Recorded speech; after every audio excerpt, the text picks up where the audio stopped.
પટ્ટા ઉતારી લેવાની વાત કરી એમને પોલીસ ડિપાર્ટમેન્ટ, પણ હકીકતમાં દારૂ ગુજરાતની અંદર મળે છે. આ નિર્વિવાદિત સત્ય છે. પોલીસને તો બધી જ ખબર છે ક્યાં દેશી દારૂનો અડ્ડો છે, ક્યાં વિદેશી દારૂનો અડ્ડો છે, કઈથી કેટલું ગાડી આવે, કઈ ઠલવાય છે, કઈથી કેટલું કટિંગ થાય. પણ એવું જાણમાં મળ્યું છે કે ગૂગલ મેપ, ગુજરાતનું ગૂગલ મેપ તમે સર્ચ કરી શકો તો રાજ્યમાં 31 બુટલેગરે પોતાના અડ્ડા મેપ પર મૂક્યા છે, એટલે દારૂ મળશે. આ બધા દારૂબંધીની વાતો કરે, દારૂની છુટ્ટીની વાતો કરે, નથી મળતી એવી વાતો કરે, ડંફાસો ઠોકે, સંસ્કારની વાતો કરે, અને જ પાછા ચૂંટણી વખતે દારૂ વેચવા નીકળે લોકોના મત માટે. રેબનના ગ્લાસ પહેરવાથી, ક્રીમ સેવ દાઢી કરવાથી, મોટી મોટી મૂછો રાખવાથી બાજીરાવ સિંઘમ નક્તાવાતું ભાઈ, એના માટે નક્કર કામ કરવું પડે તમારે. નમસ્કાર મિત્રો, પંડ્યા રિપોર્ટ્સમાં આપનું હાર્દિક સ્વાગત છે. આજે આપણે નવા મુદ્દે નવી વાત કરીશું, અને એ મુદ્દો છે ગુજરાત રાજ્યનો ઝૂમ બરાબર ઝૂમ.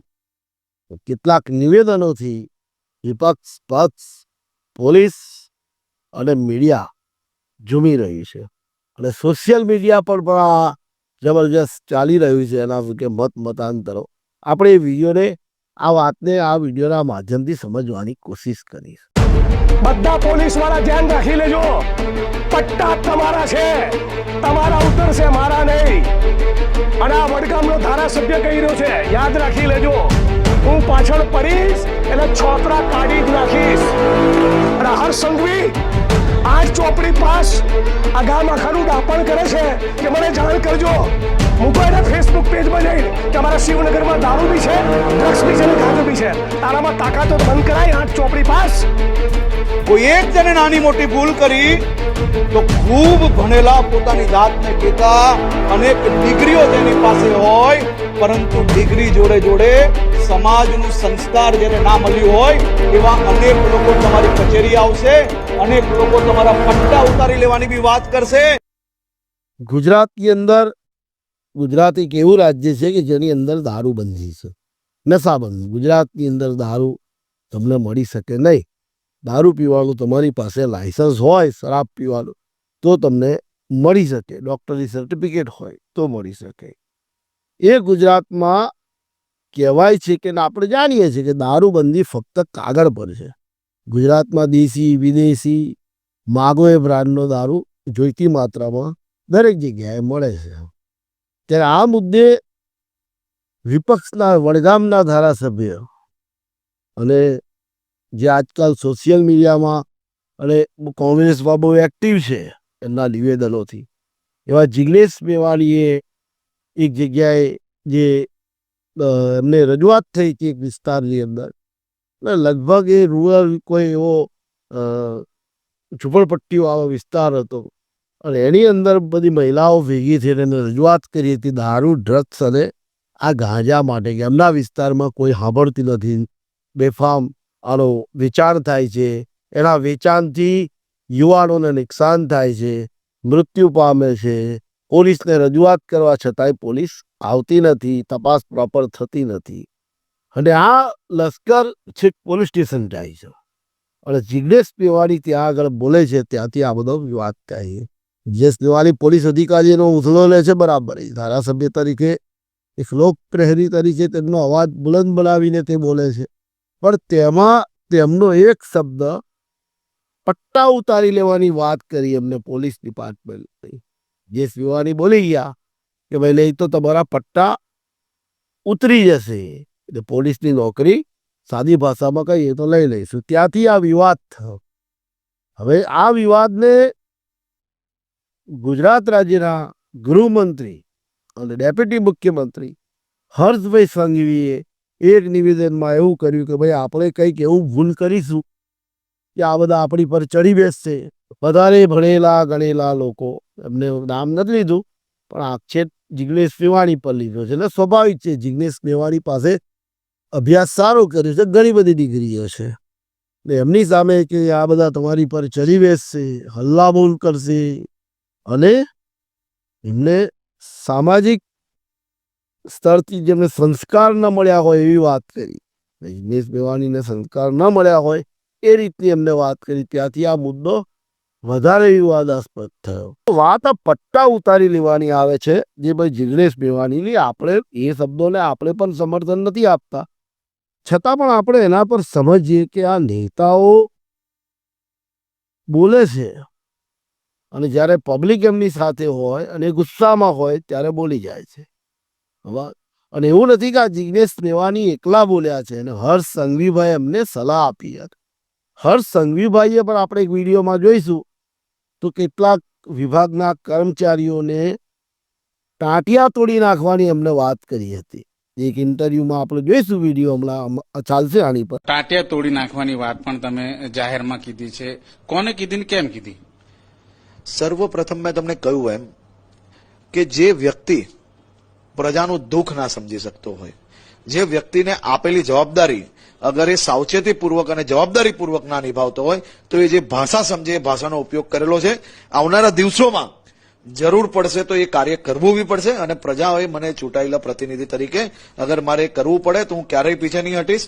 જો એ કાયદાકીય ગાથા ના સમજતા હોય તો એ ભાષાનો ઉપયોગ બી થશે ને કાર્યનો ઉપયોગ બી થશે આવનારા દિવસોમાં. એમને પણ એવી વાત કરી હતી કે એના ટાંટિયા તોડી નાખીશું. જે વ્યક્તિ પ્રજાના દુઃખ દર્દ સમજી ના શકે તેવા વ્યક્તિઓ માટે એવું કરવું પડે તો કરીશું, એવું એમને કહ્યું હતું વિડીયોની અંદર. તો આ પટ્ટા ઉતારવા અને ટાંટિયા તોડી નાખવા, એ એક પટ્ટા ઉતારવા જિગ્નેશભાઈ મેવાણીએ કહ્યું, અને ટાંટિયા તોડી નાખવાની વાત અત્યારના વર્તમાનના ગૃહમંત્રી હર્ષભાઈ સંઘવીએ કહી. ત્યારે એ લગભગ ધારાસભ્ય કે જે કંઈ હશે ત્યારે આ વાત કરી હતી. અને આવી જ વાત 3 વર્ષ પહેલા ભારતીય જનતા પાર્ટીના ધારાસભ્ય ભાઈ શ્રી હીરાભાઈ સોલંકી એમને કરી હતી. 3 વર્ષ પહેલાનો એક વિડીયો હમણાં અમે જોયો તો એમાં એ બોલે છે પોલીસ અધિકારીઓને કે એમને પણ આ પટ્ટા ઉતારી લેવાની જ વાત કરી છે. તમે સમજો કે આ બોલે તો ના ચાલે અને આ બધા બોલે તો ચાલી જાય, એવી વાત છે આ બધી. પણ હકીકતમાં દારૂ ગુજરાતની અંદર મળે છે, આ નિર્વિવાદિત સત્ય છે. અને એમાં સોશિયલ મીડિયામાં ગઈકાલે એક ટ્રેન્ડ ચાલ્યો હતો. કેટલાક ભારતીય જનતા પાર્ટીના મિત્રો લખતા હતા કે કોંગ્રેસના સમયમાં પણ દારૂ મળતો હતો, નહેરુ વખતથી દારૂ વેચાય છે. આ સાચી છે. આપણે ગુજરાતની અંદર દારૂબંધી જે અમલમાં આવી પણ ત્યારથી ગુજરાતની અંદર છૂટતી કે ના છૂટતી કે જાણ બહાર કે અજાણતા દારૂ મળે છે. અને અહીંની પોલીસ કે ગૃહ ખાતું એ બાબતે અજાણ હોય એવું માનવાનું નહીં. એ લોકો તો જાણતા જ, પોલીસને તો બધી જ ખબર છે ક્યાં દેશી દારૂનો અડ્ડો છે, ક્યાં વિદેશી દારૂનો અડ્ડો છે, કઈથી કેટલું ગાડી આવે, કઈ ઠલવાય છે, કઈથી કેટલું કટિંગ થાય, એમાં શું થાય, એમાં કેટલા માલનું વેચાણ થાય, એનો ભાવ ત્યાંથી શું હોય, અહીંથી શું હોય, બુટલેગરનો નફો શું હોય છે, અને એમાં પછી આપણે કેટલા લેવાના એ ધંધો ચલાવવા માટે. આ વસ્તુ પણ પોલીસને ખબર હોય છે, નથી ખબર હોતી એવી વાત નથી. પણ મૂળ મુદ્દો એ છે કે દારૂ પીવાથી આ ડુપ્લિકેટ દારૂ જે મધ્યપ્રદેશ, મહારાષ્ટ્ર, ગોવા, દમણથી જે ઠેર ઠલવાય છે ગુજરાતની અંદર, એનાથી ગ્રામ્ય વિસ્તાર, શહેરીના સમ વિસ્તાર અને ઘણા બધા વિસ્તારોની અંદર સામાજિક તકલીફો ઊભી થઈ છે. આર્થિક નુકસાન લોકોને પહોંચે છે, માનસિક અને શારીરિક રીતે નબળા બની જાય છે લોકો, અને યુવા અવસ્થામાં એમના મૃત્યુ થાય છે. ડેન્જર બાબત છે. આત્મહત્યાના કિસ્સા બને છે, છેડતીના કિસ્સા બને છે, બેફામ ડ્રાઇવિંગના કિસ્સા બને છે, જેનાથી લોકોના મોત થાય છે, નિર્દોષોના ઝઘડા ટંટા થાય છે. આ બધું દારૂના કારણે થતું હોય છે. જે ગુનાખોરી છે ને, અમારી 30 થી 40% ગુનાખોરી થતી હોય છે. અને આ ગુજરાત પોલીસ વાતો કરતી હોય, ડીજીપી સાહેબ બધા ગૃહમંત્રી કહેતા હોય, પણ એવું જાણવા મળ્યું છે કે ગૂગલ મેપ, ગુજરાતનું ગૂગલ મેપ તમે સર્ચ કરીને જોશો તો રાજ્યમાં 31 બુટલેગરોએ પોતાના અડ્ડા મેપ પર મૂક્યા છે, એટલે દારૂ મળશે. શું આ ગુજરાત પોલીસને ખબર નથી? એ ગૃહ વિભાગને ખબર નથી? એટલે અને દેશી દારૂ ઘણા લોકો એવું કહેતા હોય અમારા ગામડામાં કે ભાઈ પહેલા દારૂ સારો મળતો હતો, હવે ખરાબ મળે છે, છતાંય લોકો પીવે છે. કીક વાળો દારૂ પીવાથી કીક આવે, નશો ચડે, એને ત્વરિત નશો. પહેલા એવું કહેવાતું હતું 2-3 બોટલ પી જાય તો એને કશો વાંધો આવતો નહોતો. પણ અત્યારે એ દારૂની અંદર એવા કેમિકલો ઉપયોગ થાય છે કે તમે અડધી ગ્લાસ પીવો અને એને કીક આવી જાય, અને કીક એટલે એનો નશો છેલ્લી કક્ષાનો થઈ જાય, એના મગજ પર કંટ્રોલ દારૂનો થઈ જાય, અને પછી એની અંદરથી જે કંઈ પ્રશ્નો થાય છે. અમે ઘણા ગામોની અંદર 2-3 વર્ષ પહેલાં સર્વે કરેલો, તો ત્યાં નાની વયની વિધવા બહેનો એટલી મોટી સંખ્યામાં હતી. અમે પૂછ્યું એનું કારણ, તો ફક્ત દારૂ નીકળ્યું. લીવર ખલાસ, લીવર સોરાયસિસ, ટીબી, ઘણા બધા કારણો દારૂથી ગયા. ઘણા વિસ્તારોની અંદર સવાર 5 વાગે ઉનાળામાં પણ અમે લોકો તાફણા કરીને બેઠા જોયા. તમે પૂછીએ કે ભાઈ આ બધા કેમ બેઠા છે, કોઈને બીજાને પૂછીએ કારણ કે તઈ તો પૂછાય નહીં, કારણ બધા દારૂ પીવા બેઠા છે. 5:30 વાગે દુકાનો ચાલુ થઈ જાય, દેશી દારૂની દમાઈને પટ્ટીઓ, અને એ ના પીવે ને ત્યાં સુધી ઉનાળામાં તમને ગરમી લાગતી હોય, આપણને આપણે એસી ચાલુ કરીએ અને એ લોકો ફફડતા હોય, એમને દારૂ મળે ના ત્યાં સુધી એમનો ફફડાવો બંધ થાય નહીં. આ તમે પણ જોયું હશે, ઘણા લોકો ગ્રામ વિસ્તારમાં જાઓ ત્યારે મજૂરી કરતા વર્ગની અંદર આ વસ્તુ છે. સામાજિક અસમાનતાઓ, ઘણા યુવાનોના ઘણા ગામની અંદર કન્યાઓ નથી મળતી, એનું કારણ દૂષણ દારૂનું છે. ઘણા સમાજોની અંદર આપણે જોયું, ભાઈશ્રી જીગ્નેશ મેવાણીની વાત કરીએ, પણ ઠાકોર સેનાના પ્રમુખ અને હાલ ભારતીય જનતા પાર્ટીના ધારાસભ્ય ભાઈ શ્રી અલ્પેશ ઠાકોરે પણ ગુજરાતમાં દારૂબંધીની ઝુંબેશ ઉઠાવી હતી. એમને એમના સમાજ માટે ઉઠાવી હતી, અને બહુ સાચો રસ્તો હતો, કારણ કે આ ગાંધીનું ગુજરાત છે. ભાજપ કોંગ્રેસની વાત હોય, કારણ કે આજે તમે જે અમેરિકામાં જઈને, રશિયામાં જઈને, જર્મનીમાં જઈને, ચીનમાં જઈને, જાપાનમાં જઈને હોશિયારી મારો છો ને, તમારા માટે જે લાલ જાજમ પથરાય છે ને, એ ગાંધીના લીધે પથરાય છે. મહાત્મા મોહનદાસ કરમચંદ ગાંધીના લીધે પથરાય નહીં. એના આદર્શો, એના મૂલ્યો, એના સત્યના પ્રયોગો, આ બધી મહાન વ્યક્તિત્વ હતું, અને એટલે આપણે ગુજરાતમાં દારૂબંધી કરી હતી. અને એ જો કોંગ્રેસના સમયે, કોંગ્રેસના રાજમાં કોંગ્રેસ પણ પૂરેપૂરી એને બંધ કરી શકી ના હોય, તો એ શાસનની નિષ્ફળતા છે, ઘોર નિષ્ફળતા છે. ભાજપ હોય, કોંગ્રેસ હોય, હર્ષભાઈ સંઘવી હોય કે એ વખતના ગૃહમંત્રી કોંગ્રેસ વખતના જે કંઈ હોય, આ બંધ ના કરી શકતા હોય, તો તમારી શાસનની ઘોર નિષ્ફળતા છે. આની પર માજી મુખ્યમંત્રી ગુજરાતના, અમે એમના વિચારો સાથે સમર્થિત નથી, પણ શંકરસિંહ વાઘેલાએ કહ્યું હતું કે જો ભાઈ આ જ રીતે ચાલતું હોય તો ગુજરાતમાં દારૂની છુટ્ટી કરી દો. ગંભીરતાથી એમને કહ્યું હતું કે એટલીસ્ટ લેબોરેટરીમાં ટેસ્ટ થયેલો સારો દારૂ તો પીવા મળશે ને, ક્વોલિટીનો, માપનો, જેનાથી આ તબિયત તો નહીં બગડે ને યુવાનોની, કારણ કે એમને પણ પોતાને ખબર છે ને, એ 18,000 ગામડાઓની ધૂળ એમના માથે ચડી રહી છે, એટલે એમને પણ ખબર છે કે ભાઈ આનાથી નુકસાન કેટલું થાય છે. અને જો આ દારૂની છુટ્ટી કરી દેવામાં તો ગુજરાતની આવક ઘણી બધી વધી જાય, કેટલાક લોકોની ઘટી જાય, આપણે સમજીએ છીએ. કારણ કે ગામ વિસ્તારમાંથી, શહેરમાંથી દારૂના અડ્ડાઓમાંથી જે કરોડો લાખો રૂપિયાના હપ્તા જાય છે ને, એ પણ બધાને ખબર છે. આ હપ્તા સામાન્ય નહીં હોતા. 12-13,000ની વસ્તીના ગામમાંથી 2 લાખ રૂપિયાનો મહિને હપ્તો જાય છે. એમને આ દારૂની, તમારા ગામમાં ટોકરી પડી હોય તો ખબર પડી જાય, દારૂની આખી ટ્રકો ઘૂસી જતી હોય એ ખબર ના પડે, એ વાત માનવામાં આવતી નથી.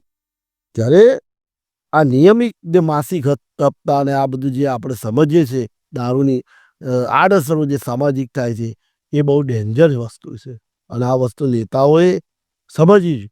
આ બધા દારૂબંધીની વાતો કરે, દારૂની છુટ્ટીની વાતો કરે, નથી મળતી એવી વાતો કરે, ડંફાસો ઠોકે, સંસ્કારની વાતો કરે, અને પાછા ચૂંટણી વખતે દારૂ વેચવા નીકળે લોકોના મત માટે. આ બધું સમજવાની ક્રોનોલોજી, એટલી બધી પેટીઓ ઠલવાતી હોય છે. ઘણા ઉમેદવારો એવું પણ જોયું છે કે ભાઈ આ બધી વસ્તુ ભેટ સોગાતો ચૂંટણી પંચના નાક નીચે આ બધું થતું હોય છે, બરાબર છે. એટલે બધા બધું જાણે જ છે, કે બધા નથી જાણતા એવું નથી, બધા બધું જાણે છે. કોઈ બહાર આવીને બધું પોતાના જબ્બા વાઇટ દેખાડવાની કોશિશ કરે, એ ખોટું છે. ખરેખર દરેક શાસનની અંદર આ દારૂ છૂટથી વેચાય છે, પણ એનાથી થતું નુકસાન એ છેલ્લી કક્ષાનું. એ દરેક સરકારોએ, દરેક નેતાઓએ, જિગ્નેશભાઈ મેવાણીનો ગુસ્સો આપણાથી સમજી શકાય, પણ એની અંદરનું દર્દ સમજવાની જરૂર છે. અલ્પેશભાઈ ઠાકોરનું એમના સમાજ માટેનું દર્દ સમજવાની જરૂર છે આપણે. કારણ કે ગાજો ગુજરાતમાંથી અવારનવાર ગાજો મળે, ગાજાની ખેતી મળે, બરાબર, એ બધા છોડ પકડાય, પોલીસ પકડતી હોય. ડ્રગ્સ બહુ ડેન્જર વસ્તુ ગુજરાતની અંદર બેફામ વપરાય છે. ડ્રગ્સનો ઉપયોગ થાય છે જ યુવાનોમાં. આપણે આપણા યુવાનોને શું આપીશું? આપણા યુવાનોને કામ, શિક્ષણ અને સારું શરીર. આજે ગુજરાતની ઘણી બધી તમે એની વાત કરો, આ ઇન્ડસ્ટ્રીઝની. ઇન્ડસ્ટ્રીઝમાં મોટા ભાગના કામદારો બિહાર યુપીના છે, બંગાળના છે.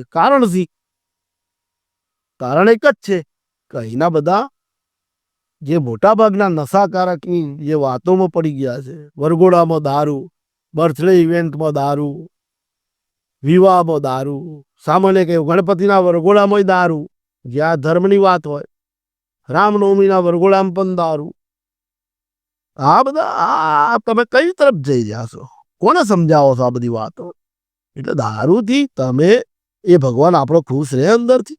આજે મેવાણીનો દારૂબંધીનો મુદ્દો છે એ સજ્જડ છે. સાચી વાત છે કે આજે સ્લમ વિસ્તારની અંદર બેકવર્ડ વિસ્તારની અંદર થી હવે તો દારૂ પાછો પગ પેસારો સવર્ણ સમાજમાં બી કરી રહ્યો છે. એમના પણ વરઘોડામાં કેટલી પેટી લાવવાની એ બધું પ્લાનિંગ થતું હોય છે, આપણે સમજીએ છીએ. પણ એમને એમના સમાજની ચિંતા થઈ હશે, કોઈએ રજૂઆત કરી હશે અને કોઈએ વાત કરી હશે, પોતાના સમાજને લઈ તો વાત કરે ને. આજે હર્ષભાઈ સંઘવીએ એમને એટલા ઇન્ટરવ્યુમાં કીધું હતું ટાટિયા ભાગી નાખવાના, ના માને એના. કોઈ અધિકારી હોય ખોટું કામ કર્યું એના તો ક્યારે એ બોલ્યા? એમને પણ એ પ્રકારની તકલીફ જોઈ હશે.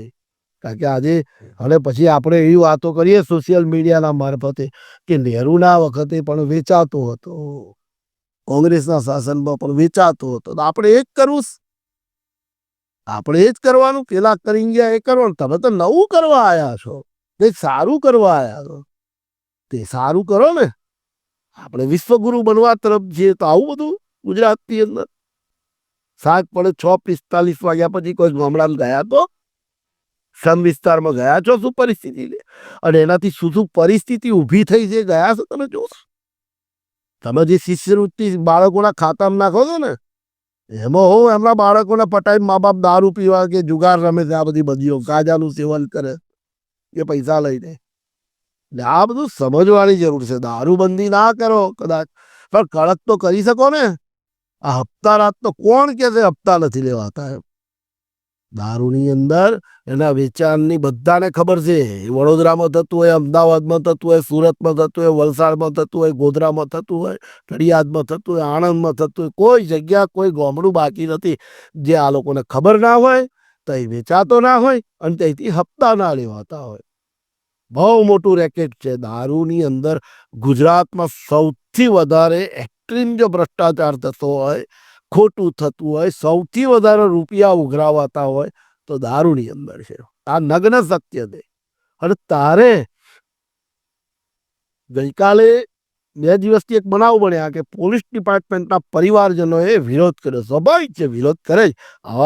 આવી વાત પર વિરોધ થાય, પટ્ટા ઉતારી લેવા જેવી વાત પર પોલીસ ડિપાર્ટમેન્ટના પરિવારના લોકો વિરોધ કરે. કારણ કે જેને આવું બોલ્યા એને સમજવાની જરૂર છે કે આ વાલિયા લૂંટારાવાળો સમય ન હોય કે પોતાના ઘરમાં જે કોઈ પહેરતું હોય સારા કપડાં, એને 5,000નો સેટ કરાવવાનું ઠીકાણું ના હોય, એની સગવડ ના હોય અને 25,000નો સેટ કરાવીને ફરતા હોય, તે પૂછતા નથી કે આ 25,000 રૂપિયા કઈથી આવ્યા? તમારો પગાર તો 30,000 છે, 40,000 છે, તો તમે 25,000ના આ સેટ લાયા, 30,000નું ટીવી લાયા, 4 વ્હીલ છોડાવી, આ પૈસા ક્યાંથી આવ્યા? આ પૂછવું જોઈએ. કારણ કે એમાં શું છે કે આ બધાના વેચાણથી આપણે ઘેર આવક થતી હોય, કદાચ એનો આપણને આનંદ હોય, હજારો ઘર બરબાદ થાય છે આ બધા ઝેરો વેચાવાથી ગુજરાતની અંદર. એ પણ જરાક નજર ઊંચી કરીને જોવું જોઈએ આજુબાજુના સ્લમ વિસ્તારોની અંદર. અને આપણે તો એમાં માનીએ કે આ ભૂલ પીવાવાળાની છે, પણ મરતું હોય તો પીવે ને લોકો. 6 ને મરી જાય. એક વર્ષ તમે બંધ કરીને ગુજરાતમાં દારૂ બતાવો, નીકળી પડો. પોલીસ ડિપાર્ટમેન્ટ પર આક્ષેપ થયો તો એમને લાગી આવ્યું. પોલીસ ડિપાર્ટમેન્ટ પણ પોતે નક્કી કરે, સિંગમની જેમ પેલા સેન્ડા પહેરીને બધા નીકળી ગયા હતા ને એ રીતે કે નહીં, ગુજરાતમાં એક ટીપું પણ દારૂ નહીં મળે. એમાં નક્કી કર્યું છે અમારે કોઈને હપ્તા નથી જોઈતા, 1 રૂપિયો હપ્તો કોઈ લે નહીં. અને ગુજરાતમાં દારૂ વેચાણ થયું એની આઈ બંધ છે, થઈ જાય બંધ, બધું જ થાય.